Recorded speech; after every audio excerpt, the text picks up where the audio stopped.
Kan sudah kita pelajari di hadis yang pertama ya.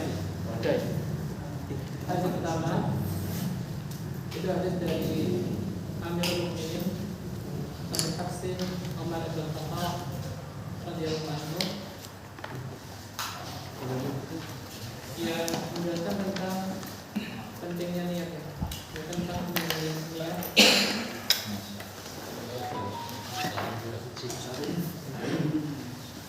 Amirul Mukminin Abu Hafsin Umar bin Khattab radhiyallahu anhu qala, dari Amirul Mukminin Abu Hafsin Umar bin Khattab radhiyallahu anhu ia berkata, sami Rasulullah sallallahu alaihi wasallam yaqul, aku pernah mendengar Rasulullah sallallahu alaihi wasallam bersabda, innamal a'malu binniyat, setiap amalan tergantung dengan niatnya.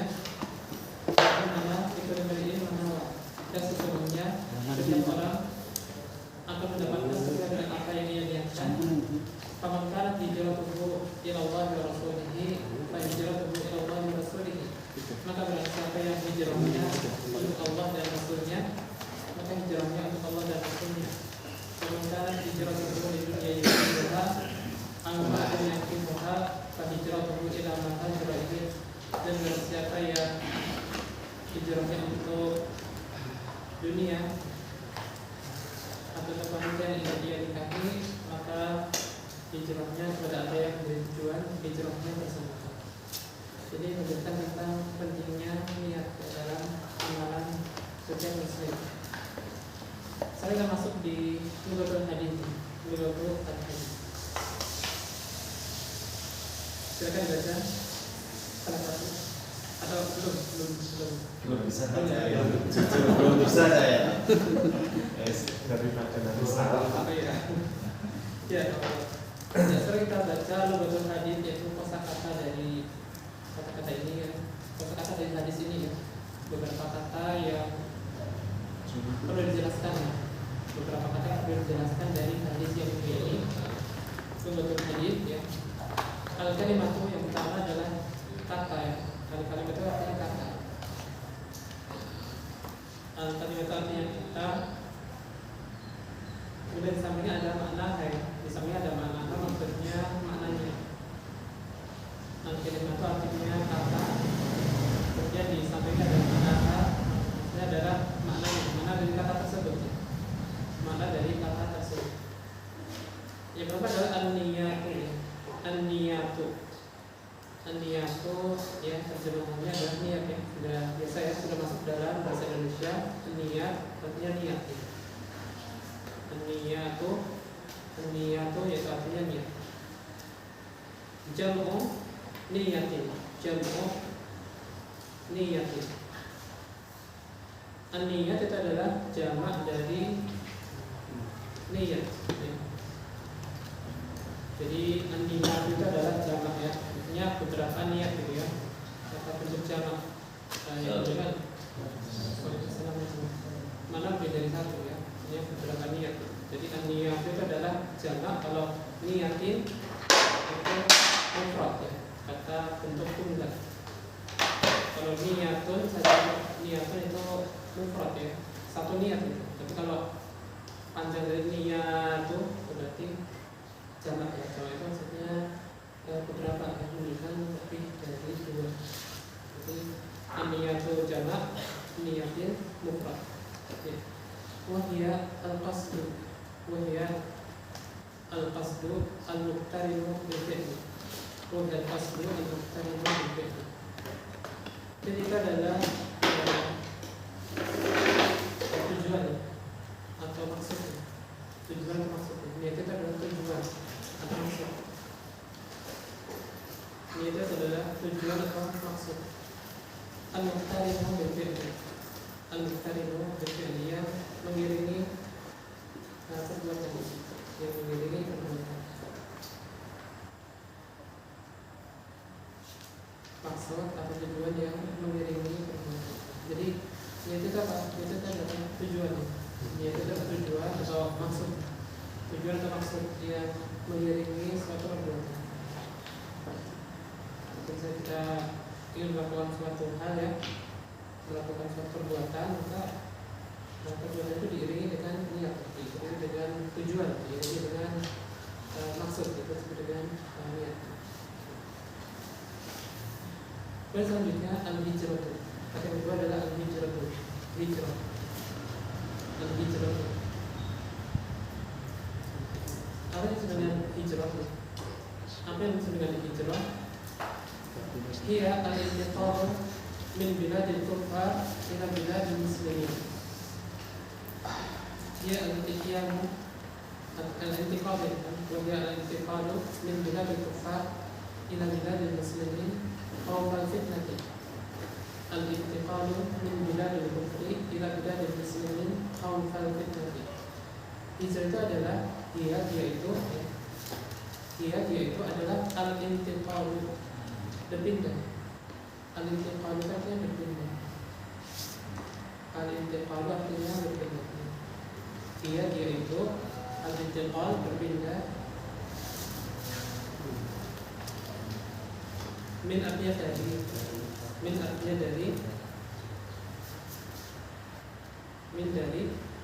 biladil kuffar, negeri orang-orang kafir. Negeri orang-orang kafir. Biladil kuffar, negeri orang-orang kafir. Ila biladil muslimin, ke negeri kaum muslimin. Ke negeri kaum muslimin. Khawfa fitnati. Karena khawatir terjatuh dalam fitnah.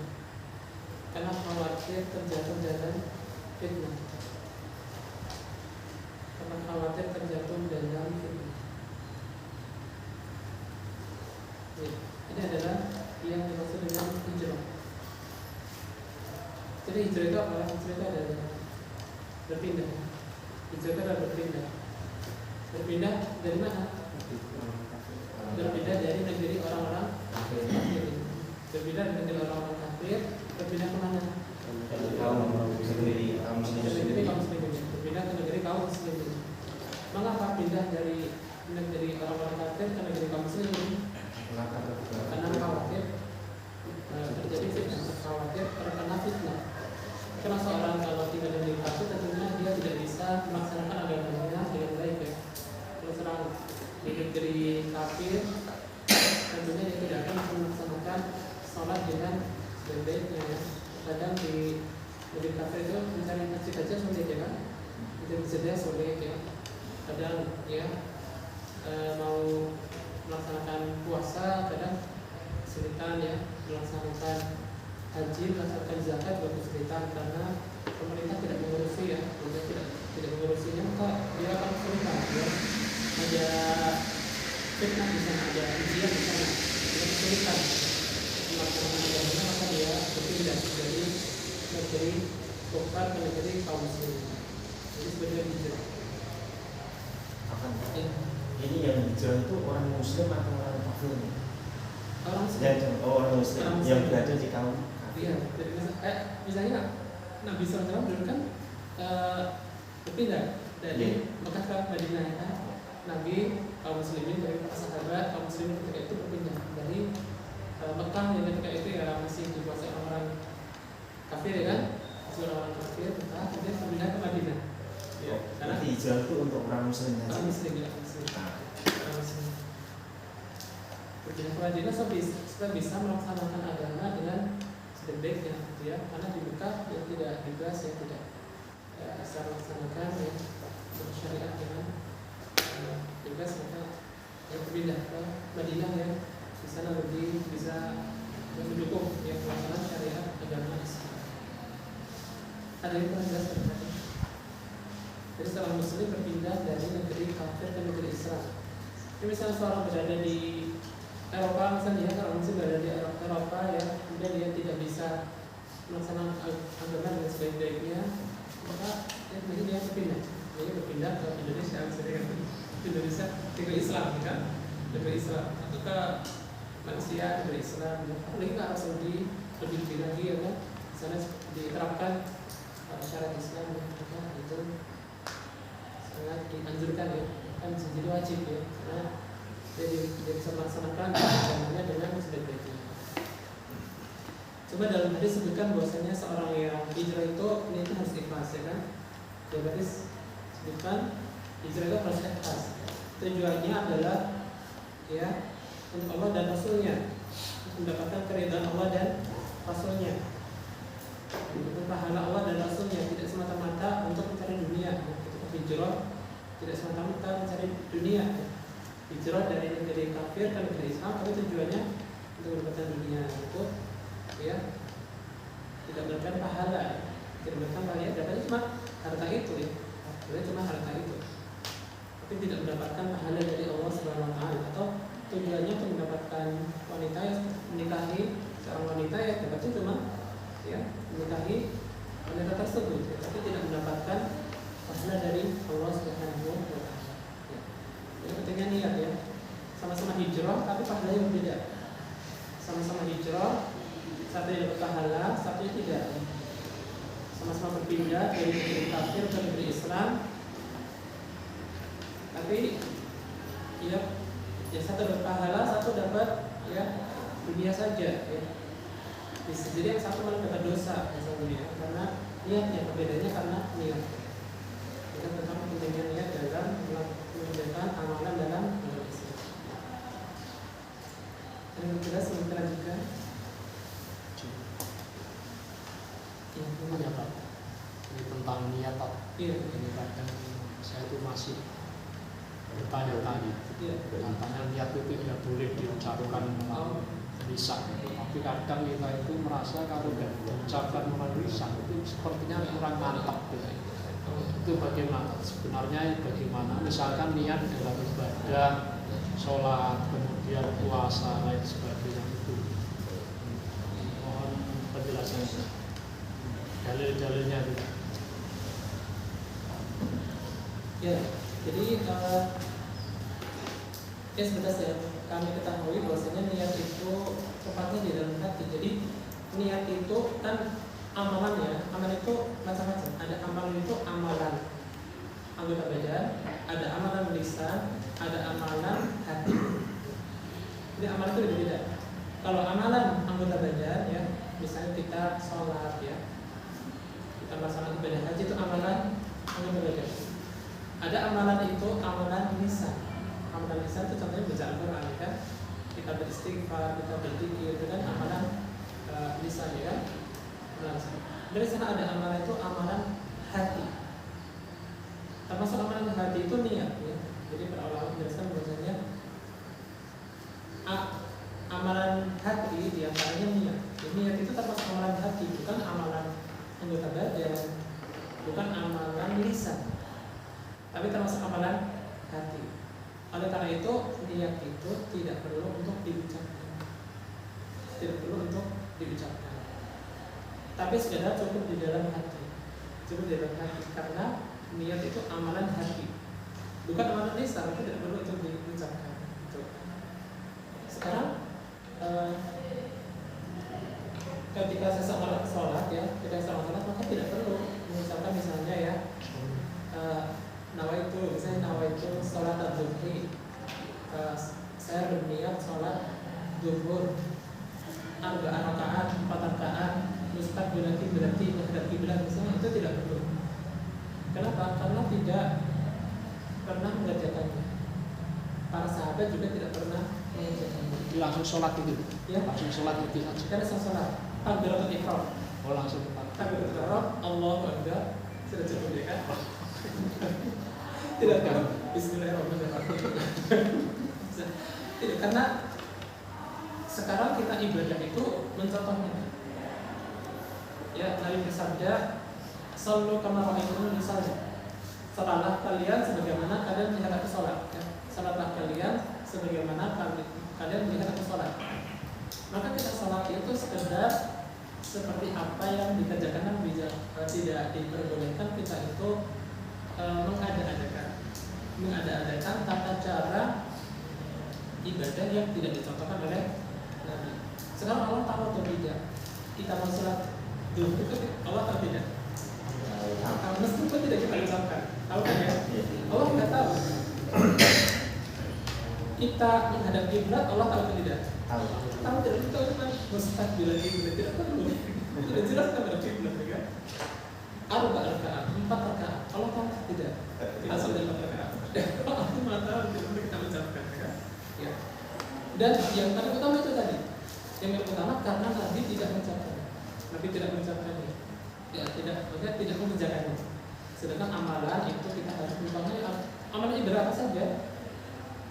Bersuci, wudhu, sholat, puasa, zakat, haji, al-jihad dan selainnya. Amalan apa saja, amalan ibadah apa saja, kita semata-mata mengikuti contoh Nabi. Bahkan seseorang yang melakukan amal ibadah yang tidak dicontohkan Nabi itu amalannya tertolak. Seseorang mengerjakan amalan tidak mengikuti contoh Nabi maka tertolak. Man 'amila amalan laisa 'alaihi amruna fahuwa radd. Barang siapa mengerjakan amalan yang tidak ada perintah dari kami, maka amalannya tertolak. Di antara amalan yang tidak ada contoh dari Nabi, di antara amalan yang tidak ada contoh dari Nabi adalah melafazkan niat. Di antara amalan yang tidak ada contoh dari Nabi adalah melafazkan niat. Nabi menjelaskan bahwasanya amalan yang tidak ada contoh dari Nabi maka tertolak. Kita tidak perlu. Ada masalah kita mantap atau tidak, itu tergantung kita. Masing-masing, ya kan? Dan itu bisa dilatih. Saya tidak mengucapkan saya mantap, ya. Iya. Itu tergantung kebiasaan saja. Kalau saya pribadi, kalau saya mantap malahan tidak perlu mengucapkan. Karena saya tahu bahwa saya itu tidak disyariatkan. Langsung aja Allah mengatakan langsung. Allah berbeda sudah cukup, ya kan? Bahkan tidak ada riwayat yang sahih, tidak ada riwayat yang sahih ataupun dhaif. Riwayat yang lemah itu tidak ada yang menjelaskan bahwasanya Nabi melakukan itu. Riwayat yang sahih tidak ada, riwayat yang lemah juga tidak ada yang menjelaskan bahwasanya melakukan itu. Adapun kalau dikatakan ada ulama yang menganjurkannya, memang ada ulama yang menganjurkannya, tapi yang kita ambil itu pendapat ulama atau hadis Nabi. Dalil kita itu kita beragama. Ketika kita beragama, yang kita ambil itu Al-Quran dan hadis atau perkataan ulama? Al-Quran dan Sunnah, ya kan? Sekarang Al-Quran dan Sunnah itu bisa salah atau tidak? Tidak mungkin salah. Kalau ulama bisa salah, ya kan? Mungkin atau tidak? Ulama itu keliru. Mungkin. Yang kita ikuti dalil dan Al-Quran Sunnah. Ketika dalil dan Al-Quran dan Sunnah tidak menjelaskan tentang melafazkannya, maka kita tidak perlu melafazkannya. Meskipun ada ulama yang pendapat seperti itu, tapi yang kita ikuti adalah Nabi. Pengikut apa yang kita ikuti itu Nabi bukan ulama. Ketika Nabi tidak melafazkan niat, kita tidak perlu melafazkan niat. Karena Nabi maksum. Nabi itu tidak mungkin salah, itu tidak. Kalau ulama mungkin salah. Ustaz, iya. Mumpung lagi kan saya sekali ini. Soal awal ini saya nggak salah kafe itu ternyata. yang tanya yang kufar tadi ditasjid ya? Yang kufar dia dari tasjid. Ikut wazan fa'al, di tasjid kufar. Nanti pas baca ini pelan-pelan soalnya masih ngetik gitu. Jangan ngebut. Jadi masih ngetik jadi haji bisa dibilang tadi masih ngetik soalnya. Sekarang tanya Pak, terkait niat tadi. Kan karena kita kebetulan di kampung saya, terutama waktu sholat fardu ataupun yang paling sering itu sholat Ramadan itu. Nah itu kan kita terjebak dalam mereka melafalkan niat yang musolli banyak sekali itu. Nah, apakah kita kan otomatis kita mengikuti imam tersebut. Nah, apakah ibadah kita juga menjadi golongan yang tertentu? Padahal 1 bulan penuh loh. Mumpung pas niat ini. Salam dengan dunia masjid. Ini penting. Ya, Organisasi rakyat. ya kalau kita bisa ya, kalau kita bisa sholat misalnya sholat di tempat yang melaksanakan sunnah kita ikuti. Misalnya saja kalau mudah bagi kita dan tidak ada kesulitan, sebisa mungkin kita sholat di tempat yang ditegakkan sunnah di situ. Misalnya sholat di pondok sini,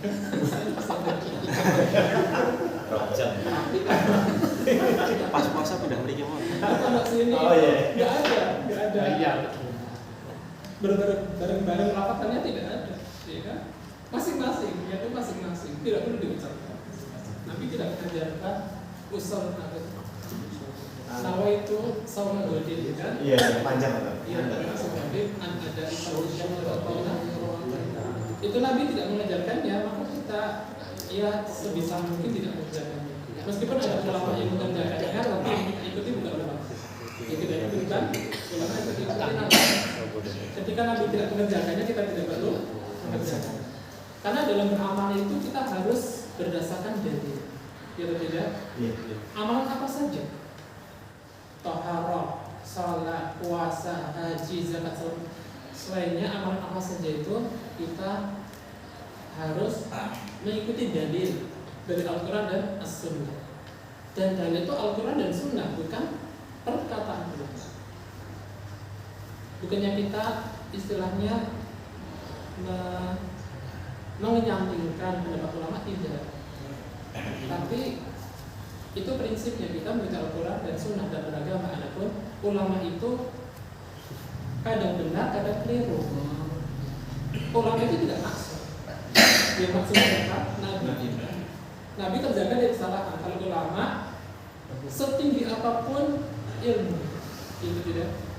Ulama itu setinggi apapun nilainya ada kemungkinan keliru. Kalau keliru tidak boleh kita ikuti, itu tidak.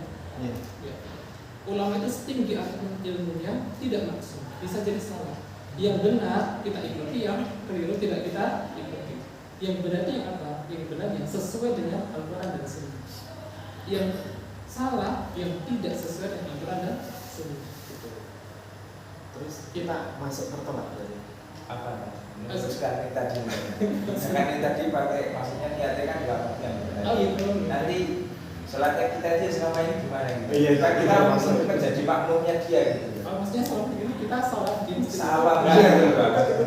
Oh, Kan Gitu. Kalau kita tidak tahu sholat di mana?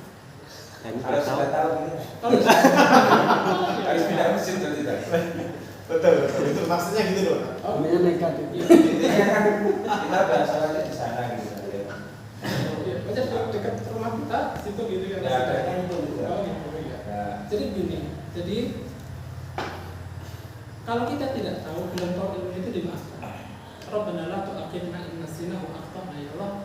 Jangan kau hukum kami kalau kami lupa atau tersalah. Kalau kita tersalah, tidak tahu ilmunya, insya Allah tidak. Tapi setelah kita tahu ilmunya, jangan kita amalkan yang salah. Harus data sendiri nih, Pak. Berarti Bukan gitu. pindah masjid apa kita gimana? Itu tadi kita sebutkan. Perang saja datang. Begini.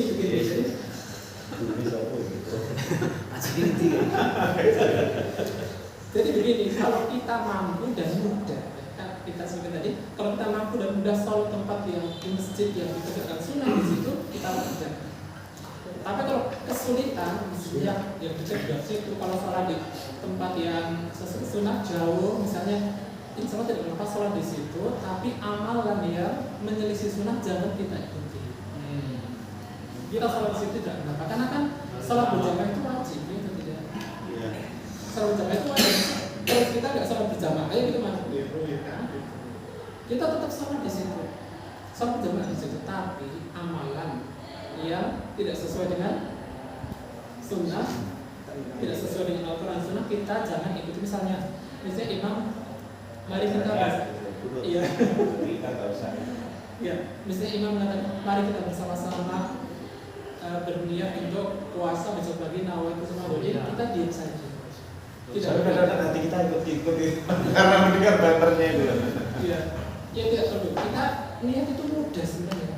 Niat itu tidak sulit. Niat itu kan azmul qalbi. Niat itu keinginan dalam hati untuk mengerjakan sesuatu.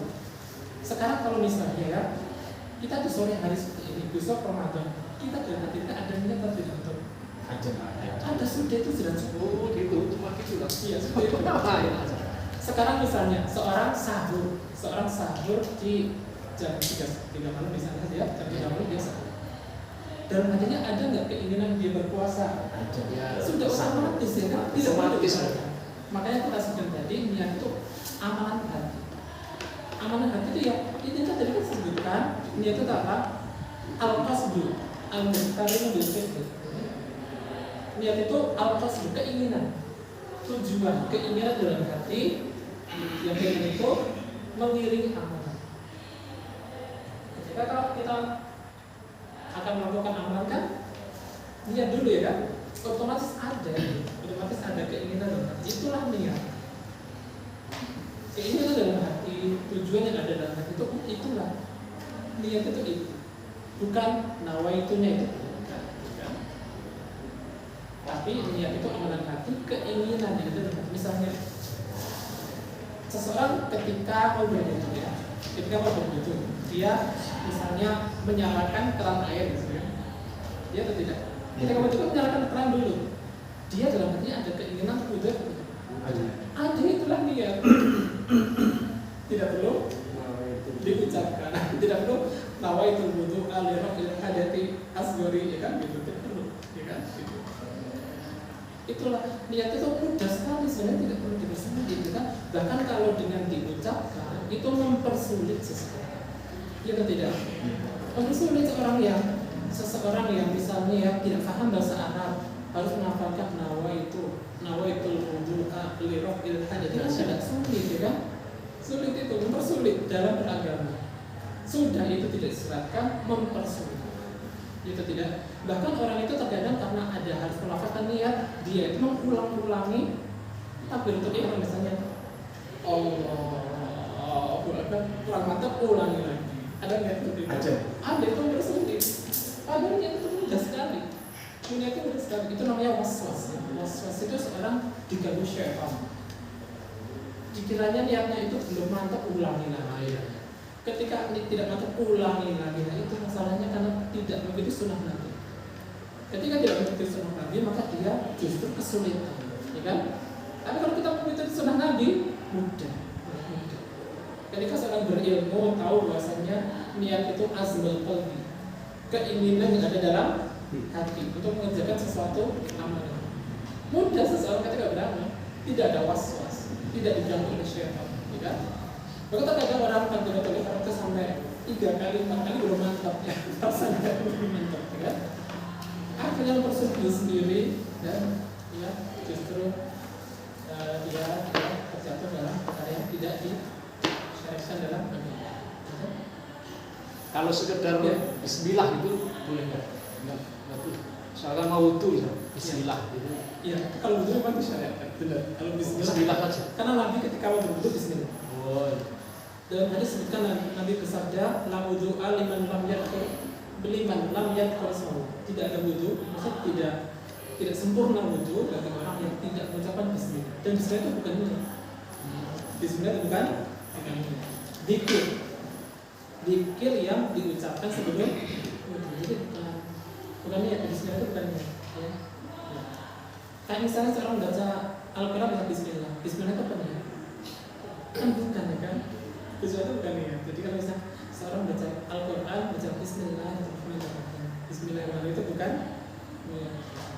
Jadi ya kalau wudu memang ada. Tapi kalau sholat tidak ada. Misalnya sholat mau sholat baca Bismillah, Allahu Akbar, tidak ada. Adanya apa? Langsung takbiratul ihram. Kalau sholat adanya langsung takbiratul ihram. Tidak ada Bismillah. Bismillah, Allahu Akbar, tidak ada. Kalau wudu ada, karena ada dalilnya. Ketika wudu dianjurkan baca Bismillah, punya sunnah. Mau wudu baca Bismillah punya sunnah. Karena apa? Karena ada dalilnya. Bismillah itu saja. Iya ada. Kalau lengkap boleh nggak? Bismillahirrahmanirrahim. Tidak, ya cuma Bismillah saja. Bismillah saja. Ya. Seperti seseorang menyembelih hewan, menyembelih sapi, menyembelih ayam, ya kan? Bismillah saja, tidak Bismillahirrahmanirrahim, karena Nabi menyampaikannya dengan Bismillah. Betul? Ya. Jadi amalan apapun itu kita harus mencocokkan dengan apa yang ditetapkan oleh Nabi Sallallahu Alaihi Wasallam. Ada lagi tanya? Yang pertama, adakan pembatalan niat.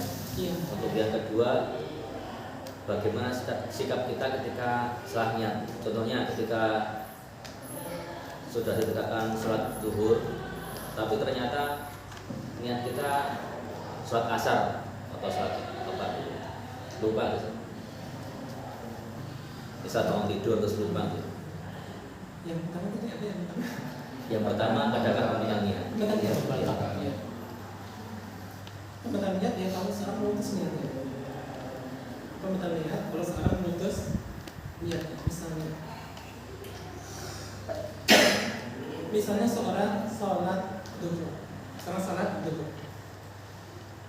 ketika sholat zuhur kan sama berniat ya kan, niat sholat zuhur.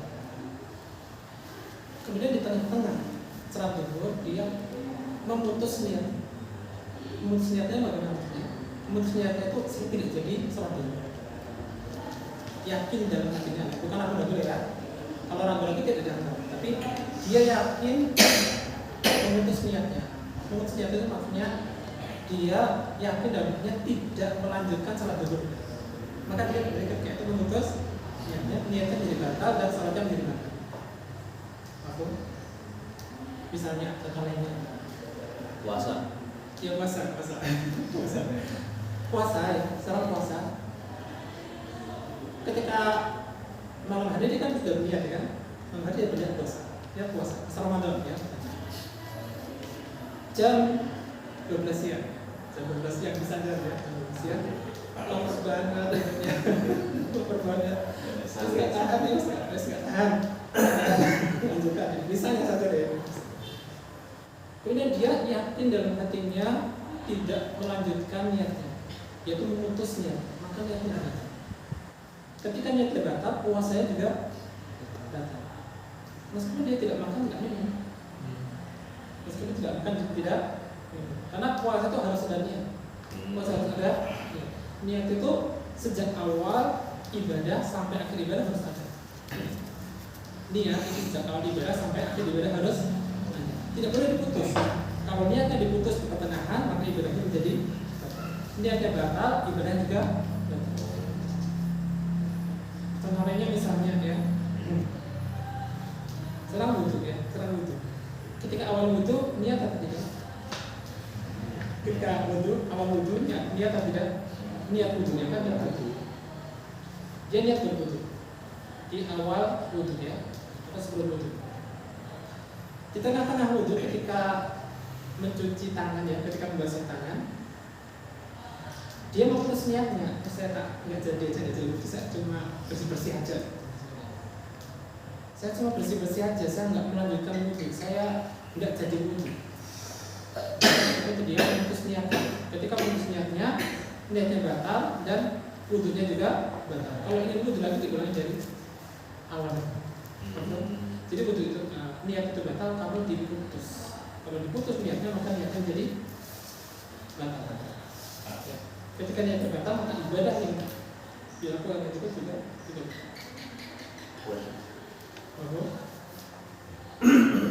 Ya. Tadi yang kedua tadi. Kedua ketika setelah niat. Setelah niat. Misalnya tadi sholat zuhur. Ya, sholat zuhur tapi keliru niatnya sholat asar niatnya. Sholat zuhur tapi niatnya sholat asar. Ya maka ketika itu sholatnya batal, harus diulang dari awal. Ya. Walaupun sendirian kan? Meskipun sendirian. Ya. Bahkan meskipun sudah selesai maka sholatnya batal, sholat zuhurnya batal. Harus diulang dari awal. Jadi niat bisa sholat zuhur ya. Ketika sholat zuhur itu sejak awal sholat zuhur sampai selesai sholat zuhur harus niatnya sholat zuhur. Kalau dirubah niatnya maka sholat jadi batal. Sholat asar misalnya. Sholat asar sejak awal sholat asar sampai selesai sholat asar niatnya harus sholat asar. Kalau di awal sholat asar niatnya, di tengah-tengah kalau dirubah menjadi sholat zuhur maka batal. Jadi niat itu harus ada sejak awal sampai akhir.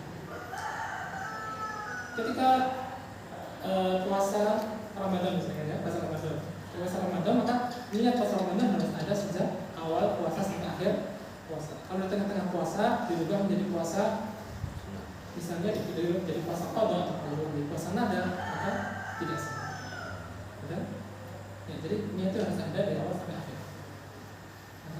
Ya, Kalau niatnya di pertengahan sholat, misalnya bagaimana misalnya? ya tadi niatnya di pertengahan sholat duhur tadi. Ini tidak sah. Jadi misalnya Tidak. seorang sholat asar ya, niat sholat asar, awalnya sholat asar, sudah dapat 2 rakaat, dia ingat belum sholat duhur. Mungkin apa tidak? Mungkin. Seorang sholat asar ya, sholat asar. Di awal sholat itu dia niatnya sholat asar. Baru 2 rakaat dia ingat bahwasanya dia belum sholat duhur. Tapi ketika itu dia belum sholat duhur. Dirubah niatnya jadi sholat duhur. Dirubah niatnya jadi sholat duhur. Sah atau tidak? Tidak sah. Kenapa? Kenapa sholat asarnya tidak sah? Sholat asarnya tidak sah karena diputus di pertengahan. Ya atau tidak? Sholat asarnya tidak sah karena diputus di pertengahan. Ketika diputus di pertengahan, maka sholat asarnya tidak sah. Mengapa sholat duhurnya tidak sah? Karena niatnya tidak sejak awal. Niatnya itu baru di awal, bukan di pertengahan. Dia sholat duhurnya kan niatnya di pertengahan, bukan?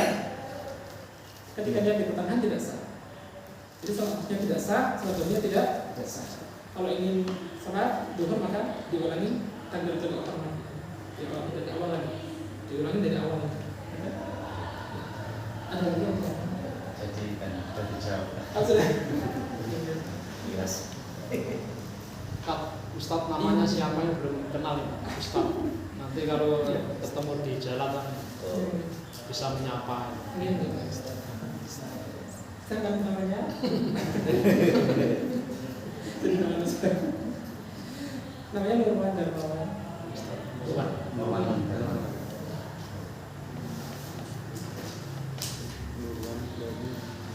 Ini bayangnya ketemu di jalan saya. Saya ketemu nggak kok? Panggilan Nurwan. Nurwan. Ustadz Nurwan. Dengan Pak Zainal sudah sering ketemu sama Pak Zainal. Kalau beli sayur sering ketemu.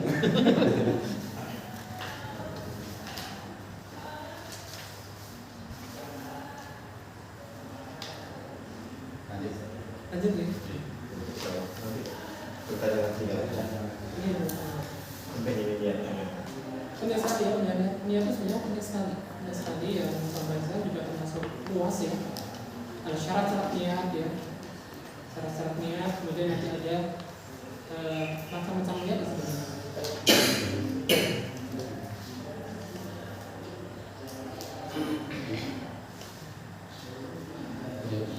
Ya, saya akan menunjukkan.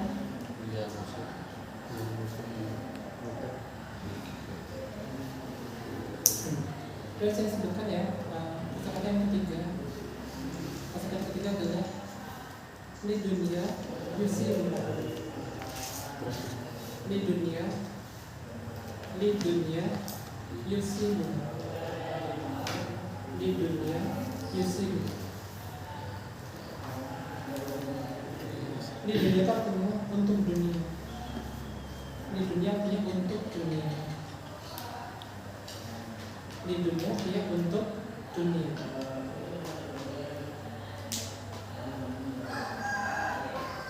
Untuk dunia, kemudian yusibuha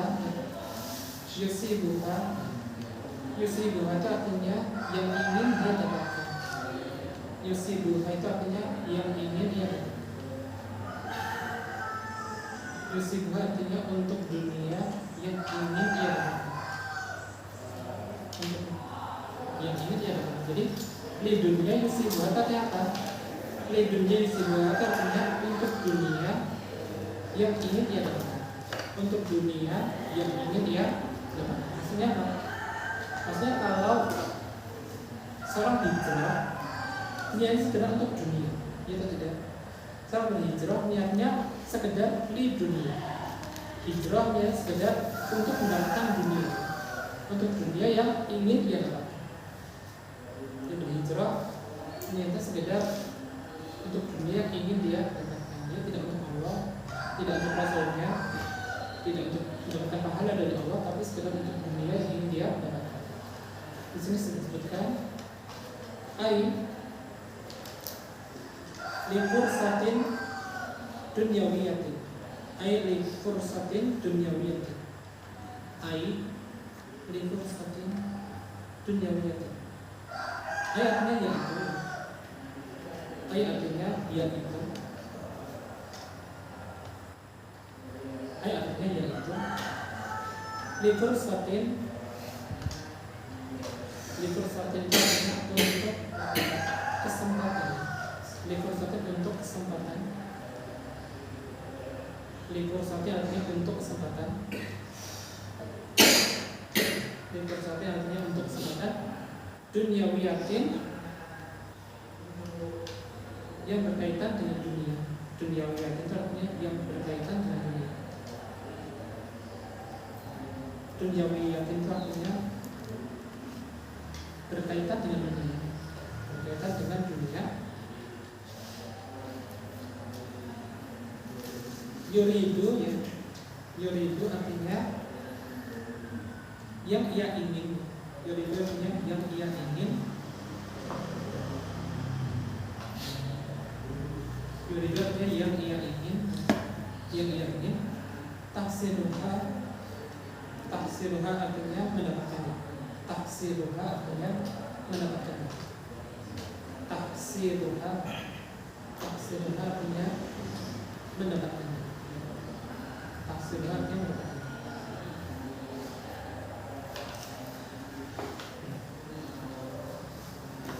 Jadi maksudnya adalah ya libur suatu dunia ya, sekedar untuk kesempatan ke dunia, sekedar kesempatan yang berkaitan dengan dunia, sekedar ingin mendapatkan kesempatan, sekedar ingin mendapatkan kesempatan berkaitan dengan dunia yang ingin ia dapat. Jadi ketika berbicara tersebut dia sekedar untuk mendapatkan ya kesempatan atau ingin mendapatkan keuntungan ya, sekedar untuk mendapatkan kesempatan atau keinginan berkaitan dengan dunia, ingin mendapatkan harta dunia, ingin mendapatkan ya keuntungan dunia, atau ingin mendapatkan wanita yang ingin ia nikahi ya sekedar keduniaan saja. Yuridu taksiruha yang ingin ia dapatkan. Maka ketika orang itu seperti itu niatnya sekedar untuk mendapatkan dunia, ya maka dia tidak mendapatkan pahala dari Allah. Tidak mendapatkan pahala dari Allah. Sekedar dapat ya dunia tadi. Tidak mendapatkan pahala dari Allah. Dapatnya sudah apa yang dia niatkan tersebut sesuai dengan niatnya. Innamal a'malu binniyat. Setiap amalan tergantung dengan niatnya dan setiap orang mendapatkan sesuai dengan apa yang dia niatkan. Seorang mendapatkan sekedar sesuai dengan apa yang dia niatkan. Kalau niatnya karena Allah maka mendapat pahala dari Allah. Tapi kalau niatnya sekedar untuk dunia ya dapatnya cuma niat tersebut. Ada yang niatkan? Terkait ini tak? Ini perkara misalkan. Iya. Saat itu kita ikhlas betul. Kemudian setelah 2 tahun kita ingat wah saya tak tulis ternyata sekarang jadi beli betul ini apa terkait ini tak kita hanya dapat dunianya saja atau gimana? Jadi gini, misalkan hari ini niat kita menolong orang itu ikhlas sekali. Menolong orang ikhlas sekali. Ternyata yang kita tolong sudah menjadi besar dan kemaki gitu misalnya. Ya. Terus setelah 2 tahun kita tahu bahwa yang kita tolong itu kemaki, kita getuni gitu. Kecewa, ini kenapa saya tolong dengan ikhlas itu. Nah, apakah niat kita ya kita tolong itu tiba-tiba bilang semua atau kita berarti untuk dunia atau bukan? Ya, yang saya pahami seperti itu, misal sudah ada, misal sudah ada pahala. Sudah dapat pahala. Iya, ketika awal dia itu dia sudah pahala. Ketika awal pertama kali dia ikhlas, ya, insya Allah sudah dapat pahala. Adapun ketika saat ini dia kecewa ya, kecewanya itu bukan karena ini ya, karena yang ditolong ternyata menjadi orang baik gitu ya. Itu salah tidak pernah menggunakan. Jadi kita ikhlas ketika menolong ikhlas ya. Kemudian ketika setelah itu ya ternyata orang kita tolong tidak melaksanakan apa yang ditentukan syariat, yaitu kita wajar. Misalnya ya kita membantu seorang untuk belajar di pondok misalnya saja kan ya, kita ikhlas membantu dia belajar di pondok. insya Allah dapat pahala. Tapi kalau kemudian ternyata kok setelah lulus ternyata malah jadi orang beli, misalnya kan ya, mungkin atau tidak? Setelah mondok malah tidak orang beli, mungkin kan ya? Mungkin. Kita wajar atau tidak kita kecewa? Wajar. Dan itu tidak mengurangi pahala kita, insya Allah. Karena kita tujuannya ketika ketika membantu tadi kan supaya menjadi orang yang baik, dari seorang dai, dari seorang ustaz, misalnya saja loh ya. Tapi ketika dia kok ketika lulus malah jadi orang yang mungkin kurang baik, ya kita kecewa wajar, itu tidak. Tapi insya Allah tidak mengurangi bahwa kita ikhlas. Kalau terjemah berikhlas ya. Kalau satu lagi Kak, jadi ini terjadi betul dengan anak. Iya. Tadi gampangannya kan tidak ada ustaz. Saat itu saya nyari ustaz yang mau tidur itu tidak ada. Iya. Nah, kemudian saat itu kan saya jadi RW. Iya. Sekarang mundurkan diri. Saya nyari ustaz kebetulan yang dapat ini ada yang ya kita nyebut NU gitu aja. Ini contoh. Iya.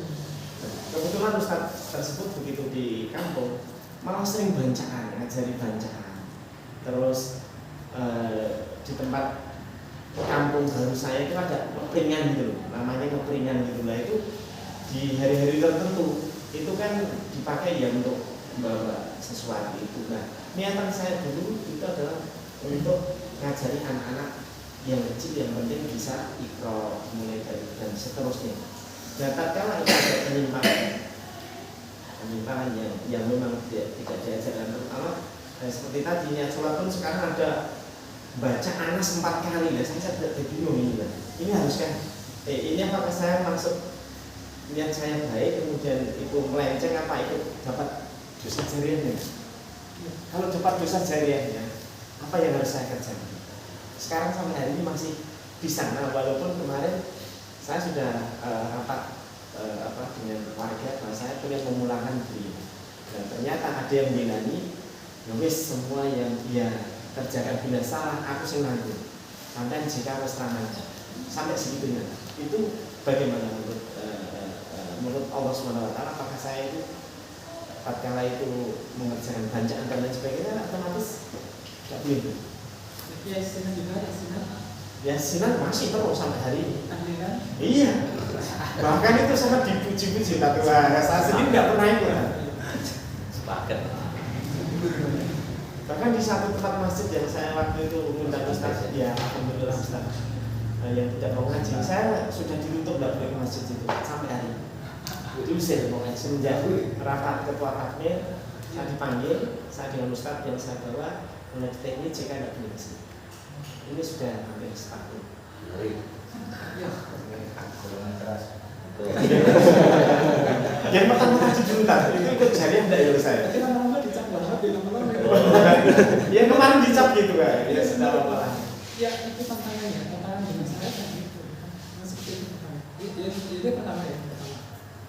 Yang pertama ketika seseorang ya niatnya baik, kemudian dia mengerjakan sesuatu yang menurut keyakinannya baik. Karena ketidaktahuannya, maka itu sangat dimaafkan. Seseorang mengerjakan sesuatu yang menurutnya baik, menurut keyakinannya baik. Ternyata itu sesuatu yang salah, tidak sesuai tuntunan, karena ketidaktahuannya, karena kejahilannya, karena dia belum tahu ilmunya cara apa. Misalnya ya, misalnya seorang mengundang ustaz supaya mengajar di masjidnya ya kan, di masjidnya ya.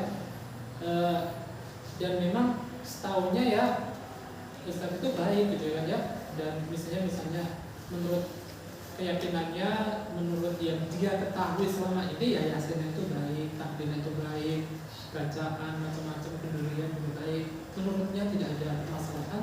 Kemudian dia mengundang ustaz tersebut ke situ dan mengadakan acara seperti itu, karena yang mengundang tadi memang belum tahu, yang mengundang tadi belum tahu ilmunya gitu kan ya.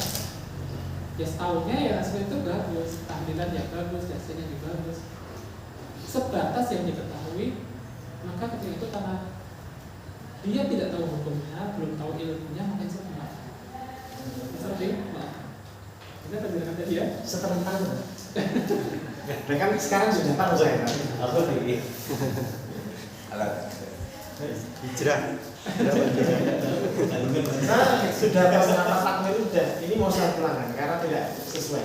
Jadi itu malah dibilangi warga itu aja. oh, kalau saya tidak tahlilan, Pak. Bahkan anak saya tidak tahu apa itu potongnya tidak tahu. Tidak pernah saya baca. Oh iya boleh nih. Itu Saya tidak tahu. Jadi ketika dia tidak tahu maka semua benar. Yang kedua, kalau dia sudah tahu, dia hendaknya berusaha. Ketika dia sudah tahu, maka hendaknya dia berusaha untuk menghilangkan kemungkaran di mana dia menjadi sebab. Dia tidak, kan dia menjadi sebab. Dia kan menjadi sebab. Perkara-perkara itu muncul di situ. Dia penyebabnya, maka dia berusaha semaksimal mungkin. Berusaha semaksimal mungkin untuk menghilangkan hal tersebut. Jadi dia berusaha supaya mungkin diganti dengan ustadz yang sesuai sunnah. Ustadz yang mengamalkan sunnah Nabi, bukan yang mengamalkan perkara-perkara yang bid'ah. Ya? Kalau yang istilah tahlilan itu kan bukan. Nabi tidak mengajarkannya. Nabi tidak pernah, yasinan tidak pernah. Nabi tidak pernah. Ya, maka dia berusaha semaksimal mungkin untuk menghilangkannya. Tapi kalau dia sudah berusaha semaksimal mungkin dan ternyata dia tidak mampu, maka insya Allah akan. Kalau dia sudah berusaha semaksimal mungkin, bisa dapat RT misalnya ya, dapat RT dapat takmir, dia sudah masa dulu saya mengakui saya yang mengundang kesini, saya sendiri dulu yang mengundang ustadz ini saya sendiri. Tapi sekarang saya ya mengetahui ya setelah saya mengaji, setelah saya mempelajari ilmu, ternyata ya amalan yang dilakukan itu tidak sesuai tuntunan Nabi, tidak sesuai sunnah Nabi, maka saya mengusulkan supaya ya orang tersebut yang berkaitan untuk tidak lagi mengajar atau tidak lagi berdakwah di sini karena amalannya tidak sesuai dengan sunnah. Maka dia berusaha semaksimal mungkin untuk menghilangkannya. Tapi kalau dia sudah berusaha semaksimal mungkin dan ternyata tidak bisa, dia tidak mampu, berarti la yukallifullahu nafsan illa wus'aha. Allah tidak membebani seseorang kecuali sebatas mampunya. Dia tidak mampu, ya sudah, misalnya maaf. Tapi dia tetap harus berusaha untuk menghilangkan hal tersebut. Kalau dia tidak berusaha, maka dia ikut berusaha. Kalau dia tidak berusaha, maka dia berusaha karena dia menyebabkan kepampahannya. Dia berbeda. Salah ya? Iya. Ada yang lainnya? Sebenarnya niatnya agak enak. Di daerah saya itu kan mayoritas itu Islam sama. Ya. Islam sama itu saya kan untuk sholat bagiannya kan bisa. Nah, soalnya untuk masjid yang lain itu agak jauh, sebenarnya agak jauh cuma kadang itu kalau saya keluar sholat sana kok di sini ada sholatnya kok harus keluar. Itu hukum kita itu sholat belakang Islam sama itu seperti apa? Soalnya kan dari kajian-kajian sebenarnya Islam sama itu apa dari hatinya kan misalnya sudah berdasarkan segala sesuatunya sudah bisa itu maksud saya itu harus gimana ini gitu. Ya, tapi kalau salah saya sebenarnya kalau salah di salah presiden nggak boleh ya? Boleh atau tidak? Soalnya di tempat saya itu boleh ya? Dia mainnya itu tidak. Jadi mainnya itu awal-awal kan dia itu merangkul untuk tadi jamaah ini yang gitu. Oh, jadi boleh ya salah. Saya kira kalau saya pribadi kalau di tempat yang lain di daerah saya itu memang apa keras gitu. Maksudnya kalau di daerah saya itu memang sistemnya itu kan ya termasuk saya sendiri masih awam lah. Jadi tujuannya kenapa diperbolehkan itu untuk merangkul jamaah itu. Jadi intinya itu menambah lah anggota itu. Nah, sebenarnya saya juga sendiri sudah diajak juga. Tetap saya tolak karena kan sudah tahu, cuma untuk kesehariannya itu kan sholat berjamaah kan wajib. Nah itu intinya itu kita sholat di belakangnya itu sah apa enggak ini aja. Kalau misalkan ada dalilnya yang tidak sah, mendingan saya ke tempat yang lain gitu loh. Soalnya daripada saya perkewo tapi tidak perkewo sama Allah, intinya begitu kan. Perkewo sama manusia tapi nggak diterima gitu kan. Ya. Jadi kita sebutkan tadi kalau bisa dan mudah kita sholat itu di tempat yang menegakkan sunnah sebisa mungkin. Kalau itu mudah dan tidak menyulitkan kita mulai dari sini.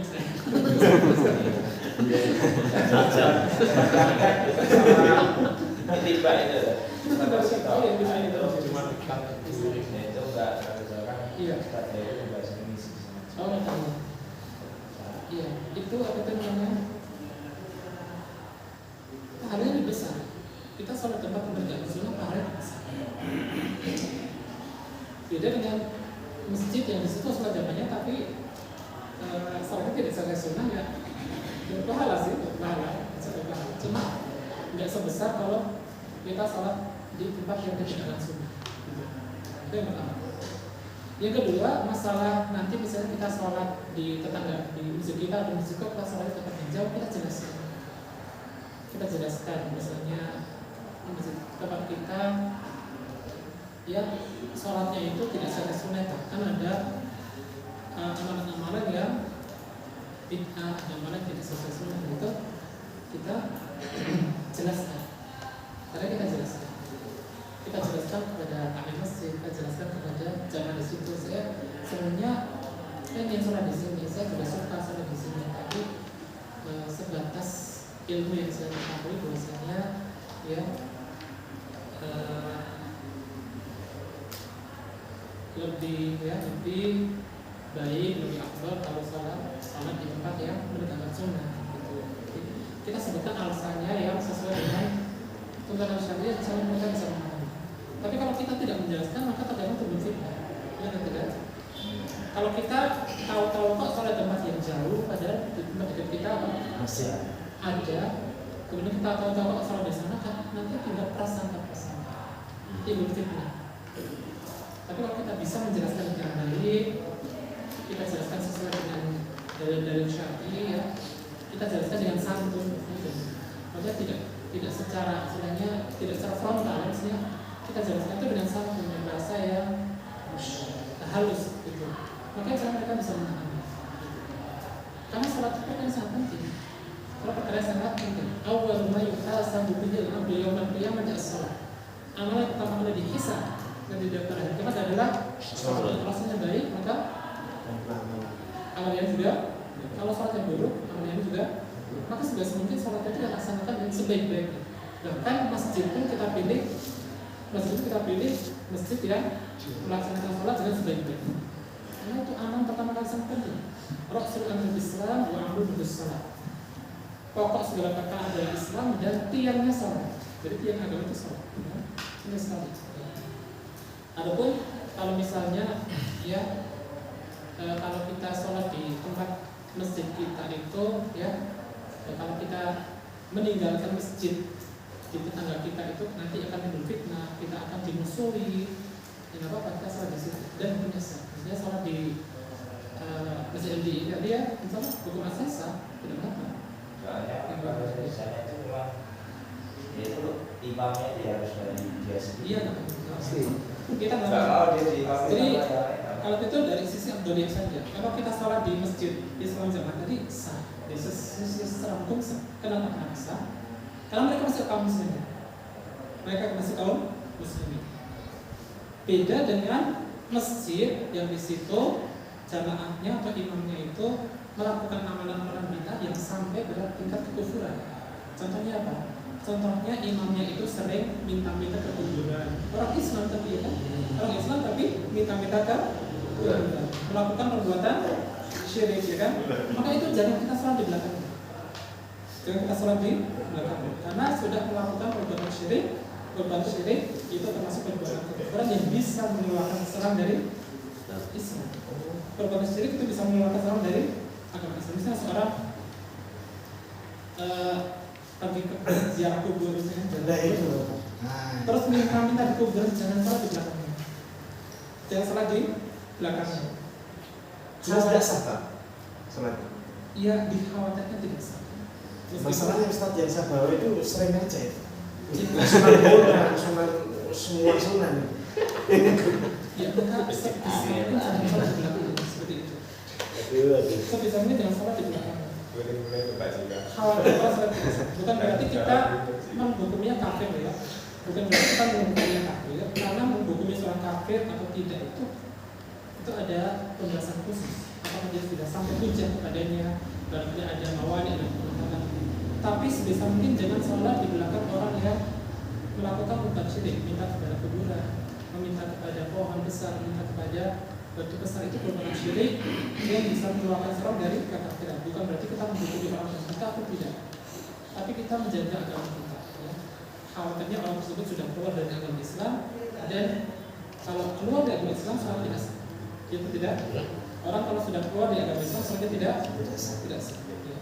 Maka untuk menjaga agama kita, ya kita jangan salah di belakangnya. Kita salah di belakang orang yang sudah keluar dari agama itu tidak sah. Salah kita tidak sah. Orang tersebut salah juga tidak sah. Ya. Tapi kalau bid'ah sekedar bid'ah yang tidak sampai mengeluarkan dari agama Islam, maka itu masih sah, meskipun kurang afdal. Bisa dia melakukan apa? Ya kayak tadi misalnya masih sering yasinan, masih sering tahlilan dan sebagainya ya. Atau misalnya orang hilang jamaah tadi ya, secara hukum dia sah salatnya dan kita sah salat di belakangnya, ya kan? Orang sah jamaah tidak minta kekuburan, tidak minta kekuburan, maka sah salat. Mau mendoakan kita segala macam itu dia sebenarnya dia Oh, ada juga. Dia itu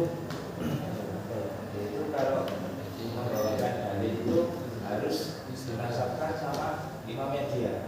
Jadi kita akan hadis Bukhari ini, misalkan hadis Bukhari dia itu harus ada imamnya dia yang mengajarkan dulu baru sah. Tapi kalau dari misalkan apa Bukhari kan harusnya masuk ke dalam ulama yang tapi dia enggak. Jadi kalau harus dari imamnya dia mengajarkan baru sah, itu dia disebut bisa disebutkan imam. Tapi kalau enggak benar ke imamnya dia enggak di ini. Ya intinya kalau yang saya ketahui kalau Islam jamaah itu masih kaum muslimin dan mereka tidak mengerjakan amalan yang mengeluarkan dari agama Islam, maka misalnya sah di belakangnya. Tapi kalau lebih afdal kita salat yang menegakkan sunnah di dalam. Oke. Tapi kalau orang yang melakukan perbuatan kufur, minta kepada kuburan, berdoa kepada selain Allah, menyembelih untuk selain, apa kan ada kan ya? Kalau ini tadi kan menyembelih untuk maksudnya dikorbankan kepada gunung, dikorbankan kepada penghuni, apa namanya, korban kepada pohon besar, dikorbankan, disembeli untuk penghuni tempat perahan dan sebagainya, dan ada penghuni laut dan sebagainya, itu termasuk kekufuran, masih tidak sholat di belakang. Selesai tidak sah. Walaupun jarangnya kan tidak setiap hari ya. Mungkin tertentu, tapi kok penting ya itu berarti termasuk itu. Iya, sebenarnya ziarah itu disyariatkan sebenarnya ziarah itu. Iya betul lah. Tapi masalahnya minta ke kuburan itu. Katanya ngalah berkah gitu. Iya. Kalau berkah tidak sesuai. Ya maka seperti itu kita khawatir kita sebisa mungkin dan salah belakang. Jadi meskipun sekali saja melakukan perbuatan syirik, dia bisa mungkin dia keluar dari agama Islam. Ada kemungkinan dia tidak menghukumi, tapi mungkin kalau seorang sekali bisa melakukan perbuatan kufur, dia juga orang kufur, orang yang kafir. Kalau dia tidak bertobat, kalau dia bertobat, bisa dia dalam agama Islam. Kalau tidak bertobat, itu berapa bisa dalam kondisi. Saya di kolom Jumatan di sana tuh. Iya. Ya sesuai mungkin kita kalau bid'ahnya sih bid'ah yang tidak mengkafirkan tuh lebih ringan. Misalnya sekedar tahlilan, sekedar itu ringan, itu tidak sampai masuk pada kekufuran. Itu kalau sampai minta kepada Allah, menyembelih hewan, dikorbankan kepada kuburan, dikorbankan kepada tempat terang, itu kejadian sama di belakang. minimal untuk hati-hatian karena khawatir bahkan dia tidak keluar dari agama, itu kan kita tidak mau. Karena menghukumi seorang kafir atau tidak itu ada syarat. Ya, itu kita sampaikan.